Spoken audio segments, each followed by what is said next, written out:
प्रशस्त्रं लसत्पीतवस्त्रं हसच्चारुवक्त्रं भजेऽहं भजेऽहम्।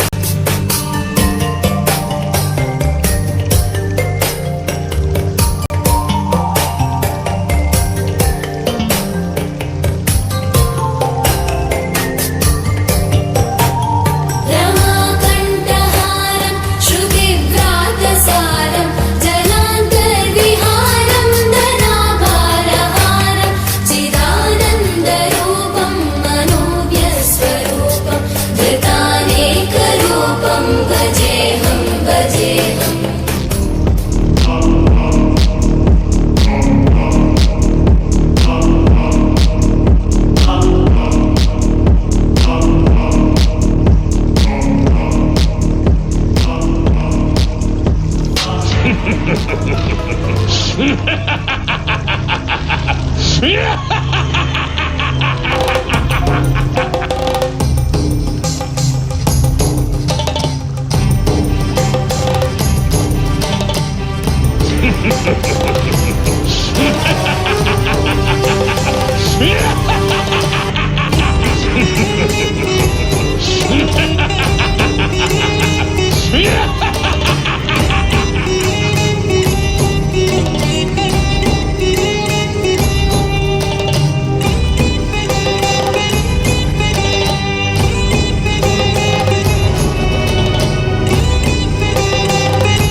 एक दिन राजा सत्यव्रत प्रातः नदी में स्नान करके सूर्य भगवान को अर्घ्य दे रहे थे।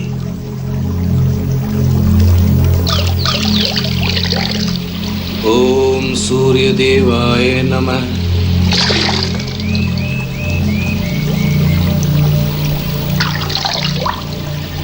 ओम सूर्य देवाय नमः।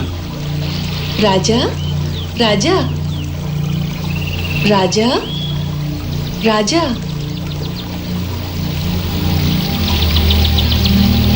ये आवाज किसकी है? राजा, मुझे जल में वापस मत फेंक। मैं एक छोटी सी मछली हूँ। नदी में बड़ी मछलियाँ छोटी मछलियों को खा जाती हैं।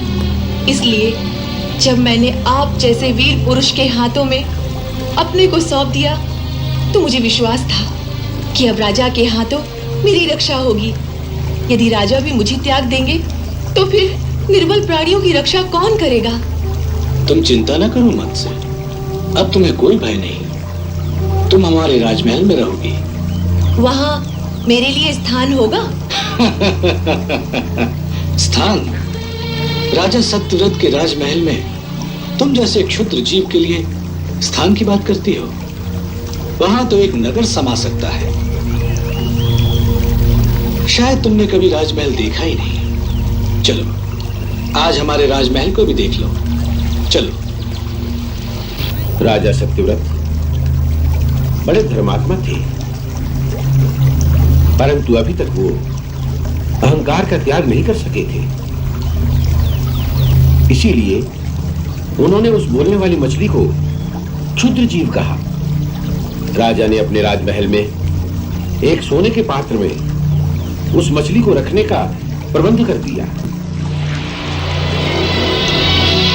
राजन, ये पात्र भी मेरे लिए पर्याप्त नहीं है।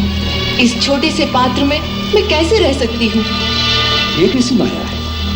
तुम तो हर बार पहले से बड़ी हो जाती हो। हे राजन, मैं तुम्हारी शरण में हूँ। मुझे राजमहल में पर्याप्त स्थान देना आपका धर्म है। अवश्य, हम अवश्य अपने धर्म का पालन करेंगे। चलिए, मैं आपको एक विशाल नदी में पहुंचा आता हूँ। अच्छी बात है राजन, वही मेरे लिए उचित होगा।